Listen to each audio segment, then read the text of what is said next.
Hello everyone, હું HK બારાડ cooking ચેનલમાંથી બોલું છું. આજે આપણે બનાવીશું લીલી મેથી ભાજીનું શાક. લીલી મેથીની ભાજીનું શાક બનાવવાનું છે.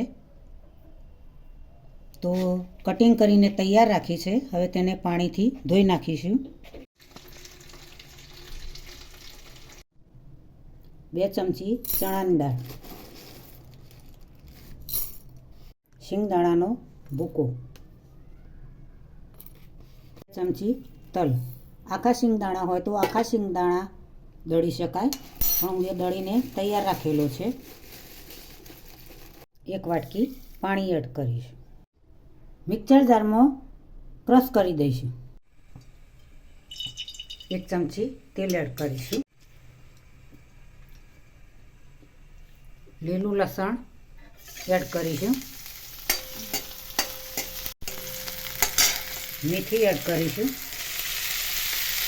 લીલી મેથીને તેલની અંદર સાંતળી લઈશું.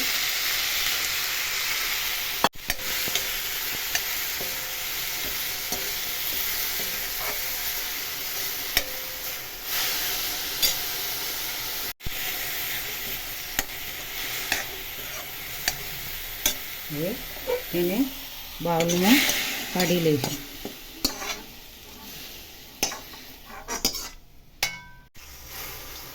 તેલ એડ કરીશું 3 ચમચી.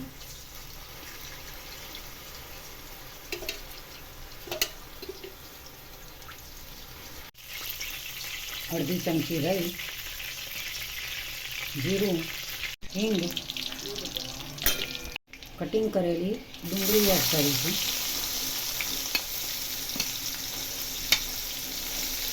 મરચાં પણ એડ કરી દઈશું.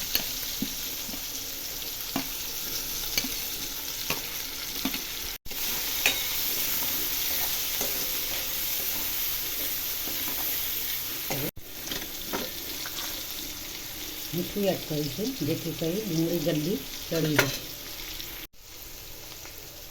ટામેટાં એડ કરીશું.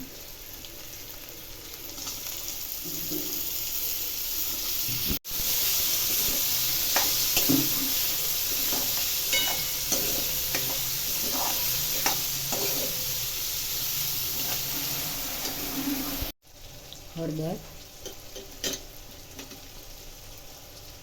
લાલ મરચું 1 ચમચી,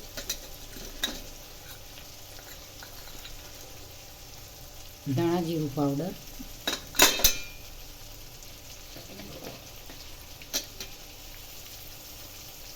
ગરમ મસાલો,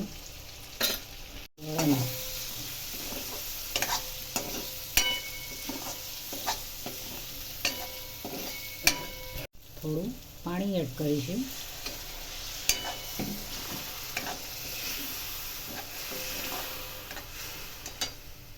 મિનિટ ઢોકી દઈશું.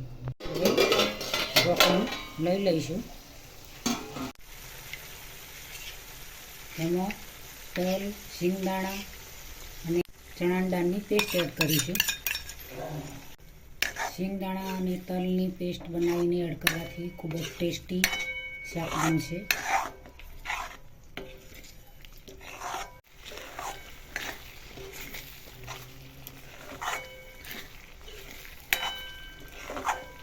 એડ કરીશું અંદર.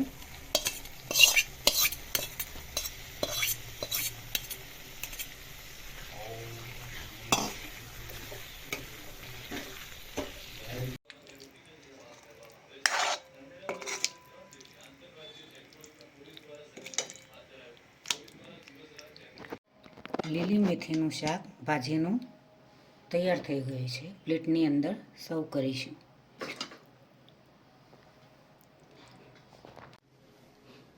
સ્વાદિષ્ટ એવું ટેસ્ટી લીલી મેથી ભાજીનું શાક તૈયાર થઈ ગયું છે.